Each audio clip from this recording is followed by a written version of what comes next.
ये हरिवंश महाराज जी, आपके चरणों में कोटि कोटि प्रणाम।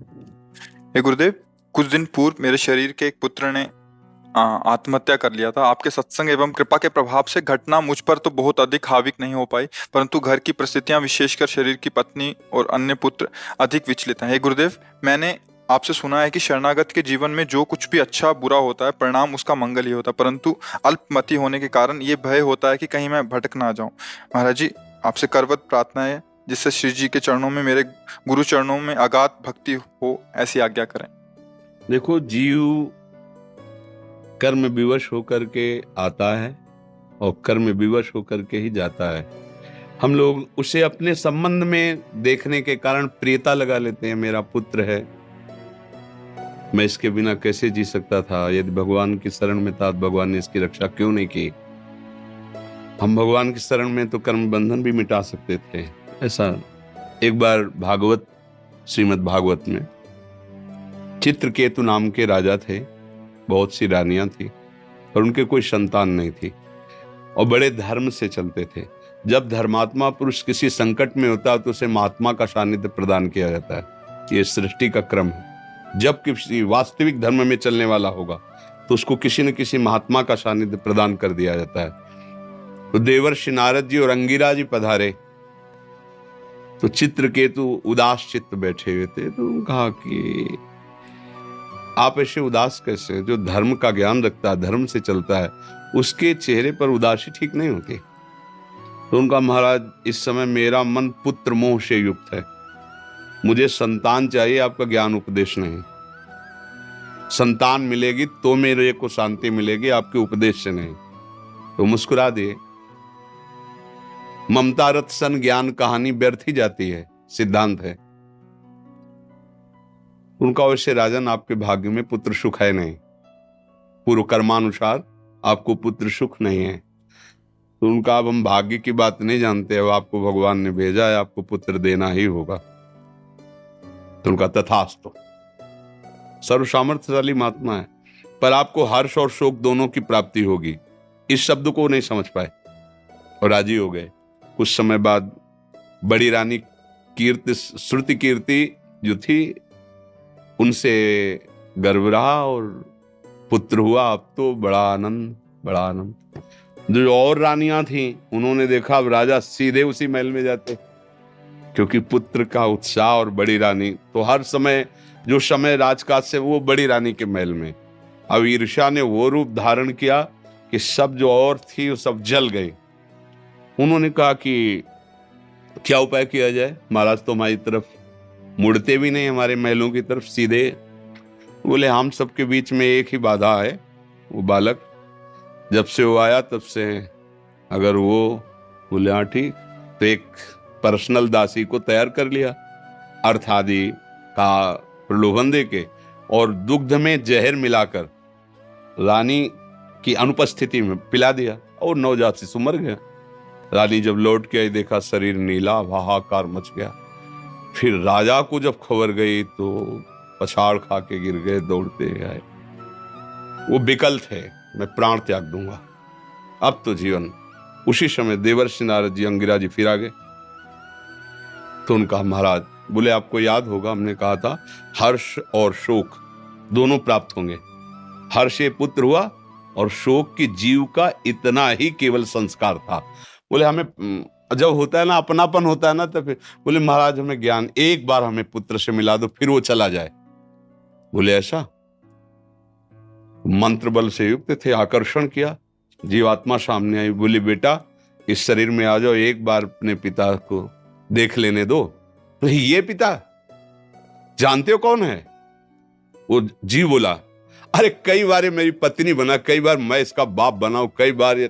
वो जब अपना प्रवचन शुरू किया ना, बोले, प्रभु हमें नहीं चाहिए, इसको कह दो चला जाए। ये हम लोग रहस्य नहीं जानते ना कर्म का, इसलिए हम सब दुखी होते हैं।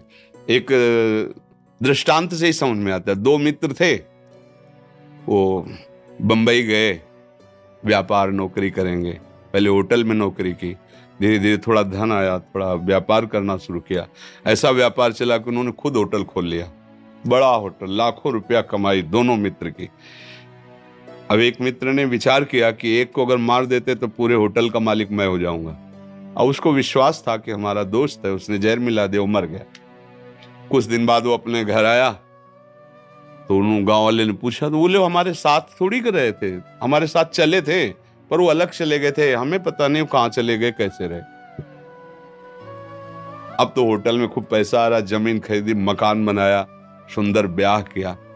कुछ समय बाद लड़का पैदा हुआ, उसको अब इतना ऐश्वर्य, खूब पढ़ाना लिखाना, अमेरिका भेजा पढ़ाने के लिए। अब वहाँ बीमारी शुरू उसको हुई, अब यहाँ से पैसा शुरू, अमेरिका जाना, बीमारी इतनी बढ़ती चली गई, होटल बिक गया, मकान बिक गया, निजी जमीन जो खरीदी थी वो तो बिकी गई, निजी जमीन बिक गई, आभूषण बिक गए, स्थिति ये हो गई कि खाने को नहीं रह गए। अमेरिका से बुलाया,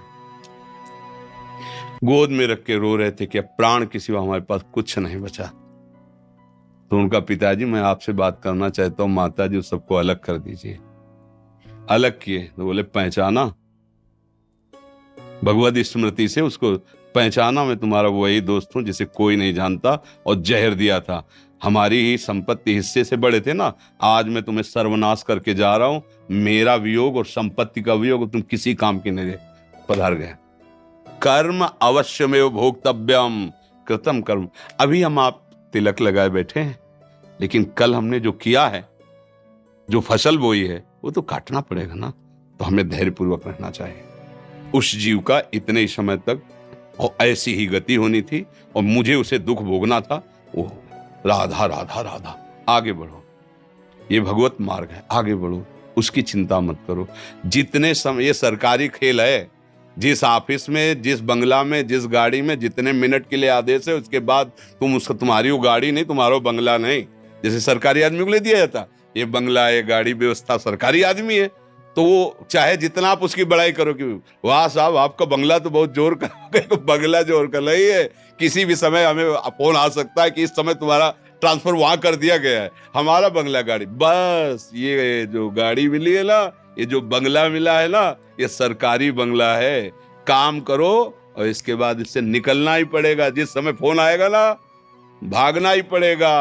ढेर मिट्टी का हर आदमी है, बाद मरने के होता यही है, या सलीमों में तुरकत दबेगी या चिताओं में जलना पड़ेगा। जिंदगी एक किराए का घर है, एक न एक दिन बदलना पड़ेगा। इसी को केवल सुधारना है कि अब हमारा आखिरी जन्म हो। इस दुख में, इस प्रपंच में, नाटक से मैं ऊब गया हूं, अब मैं नहीं इसमें जन्मना चाहता। ऐसी जगह जाना चाहता हूं जहां दुख न हो, भगवान के नित्य धाम में, भगवान की दिव्य लीला में सम्मिलित हूं। ये ऐसे ही है, बहुत बहुत कड़ुआ संसार है, जिसे प्राणों से भी तुम प्यार करोगे वही तुम्हारे प्राण हर लेगा। समय आने पर बूढ़े माता पिता को थप्पड़ों से मारते हुए हमने देखा है। बूढ़े माता पिता को वो मार रहा है, जवान लड़का जिसके लिए वो रो रहा था, जीवन अर्पित किया, सब कुछ, पत्नी को प्राणों से अधिक भी वही प्राण हरण करने वाली, अपने पति को भगवान मानकर प्राणों से भी अधिक प्यार कर वही उसके साथ। ये संसार का आप दृश्य देख रहे हैं ना। फिर चुपचाप अपने मार्ग में चलो, राधा राधा राधा। यहाँ कोई किसी का नहीं है। जो हम चिल्लाते हैं वो इसलिए नहीं चिल्लाते कि हम बाबा जी हमारा कोई नहीं, इसलिए नहीं। सत्य विषय को समझोगे तो धैर्यपूर्वक सह लोगे, नहीं तो फिर ये नाम दुखालयम अशाश्वतम, दुख है, इसमें दुख ही दुख है, कहीं भी सुख नहीं है। थोड़ा सा अगर सुख दिखाई देता है तो उससे बड़ा, थोड़ा प्रकाश मिला तो अंधेरा आके इतना छा जाता है कि प्रकाश का भी भाव हट जाता है। जैसे आप कह रहे हो ना, कहीं भक्ति डगमगा न जाए, कहीं हमारा अविश्वास नहीं, अविश्वास की कोई गुंजाइश नहीं। कसाई वाड़े में भले सानी चारा घास खवाया जा रहा है, वो उसके पुष्ट होने के लिए नहीं। समय आएगा गड़ासा चलेगा। ये काल का कसाई वाड़ा है, संपूर्ण मृत्यु लोक। कोई भी इस गड़ासे से बचेगा नहीं। निमित्त कुछ भी बने, बोले दिल फेल हो गया, एक्सीडेंट हो गया, अरे जरा सा बुखार आया, वो ये कुछ भी बने निमित्त, यही उसके गड़ासे हैं। वो काल मृत्यु का निश्चित, सब सब चराचर जगत सब मरेगा। फिर काय को चिंता करो, मरना एक बार है ही है। जिसका जो समय, कोई गर्भ में चला जाता है, कोई गर्भ के बाहर, कोई बाल्यावस्था में, कोई जवान अवस्था में, कोई वृद्धावस्था में, जाना तो है। क्या करके जा रहे हो, बस ये बात खास है। अब आप जो पीछे बिगड़ गया है उसको तो भोग लो, आगे की फसल गंदी ना होने पावे। राधा राधा राधा। अच्छे आचरण, दूसरों को सुख देना। बिना हमारे कर्म के हमें कोई दुख नहीं दे सकता, पक्का समझ लेना। हमारा कर्म ही हमको दंड देता है। अब कोई नहीं जान पाया, पर मालिक जान रहा है ना। अब वो ऐसी जगह मारेगा कि तुम किसी से बता भी नहीं पाओगे, केवल रोते रहोगे। सही आचरण करो तो आपको यहां भी सुख और वहां भी सुख। ऐसे थोड़ी संत जन और सब शास्त्र कहते हैं, सच्चे आचरण। देखो, भगवान पुत्र थे राम जी, शब्द वेदी बाण के ज्ञाता थे महाराज दशरथ चक्रवर्ती सम्राट। शब्द पे बाण संधान कर देना, किसी भी दिशा में वो मरेगा। अगर शब्द आया और बाण संधान हुआ तो उसे शब्द वेदी बाण के, वो कहीं भी वो मरेगा। श्रवण कुमार अपने माता पिता को तीर्थ यात्रा कराने, जब सरयू में स्नान कर रहे थे, स्नान के बाद माता पिता को जल ले जाने, तो घड़े से डुब डुब ऐसे आवाज, उनको लगा मृग पानी पी रहा है, शब्द वेदी बाण मार दे। देखना चाहिए ना, ऐसे केवल अंजात से कैसे मार दिया। अब उनको ज्ञान था शब्द वेदी बाण, जियो मार तो श्रवण कुमार की छाती पे लगा जा। अब नजदीक शिकार करने के बाद उसके समीप जाया, अरे उनको लगा अरे गजब हो गया, ये क्या हो गया। साधु वेश में श्रवण को हाथ जोड़ा कि हमें पता नहीं था। उन्होंने कहा मुझे मरने का दुख नहीं है, मुझे दुख है कि मेरे माता पिता वयोवृद्ध हैं, अब इनकी सेवा कौन करेगा। ये प्यासे थे, पानी आप पिला देंगे। दशरथ जी पानी लेके चले, कदम नहीं बढ़ रहे, इतने बड़े महापुरुष के कदम नहीं बढ़ रहे, चक्रवर्ती सम्राट महावीर हैं। उन्होंने कहा बेटा इतना विलंब क्यों हो गया। अब वो वयोवृद्ध थे, आंखों से दिख, इतना विलंब क्यों हो गया। और फिर नहीं बोल पा रहे। बोलो ना बेटा, आज तक तुमने हमारी आज्ञा उल्लंघन नहीं की, बोलो। तो उनका मैं आपका बेटा नहीं हूं, मैं अयोध्या नरेश चक्रवर्ती सम्राट दशरथ हूं, हमसे गलती हो गई, हमने शब्द वेदी बाण संधान किया, जाना मृग, लेकिन आपके पुत्र का बस तो जल पी लीजिए और मैं आजीवन आपकी सेवा करूंगा। बोले नहीं नहीं नहीं, अब तो हम जी ही नहीं पाएंगे, ऐसा पुत्र हमारा था। कभी जानते हो पुत्र वियोग क्या होता है। जाओ, तुम्हें पुत्र वियोग में ही मृत्यु की प्राप्त हो, जैसे मैं तड़प के मर रहा हूं वैसे तुम मरोगे। देखो, भगवान पैदा हुए उनके घर, लेकिन वो बात, वो कर्म मिटाया नहीं, वैसे ही तड़प करके हा राम कह करके प्राण त्याग। बिल्कुल ये कर्म परंपरा, इसीलिए भगवान का भजन करो और चुपचाप सहो। पीछे की फसल हमें जो है वो भोगनी पड़ेगी, आगे ऐसा तैयार करो कि हम दुख ना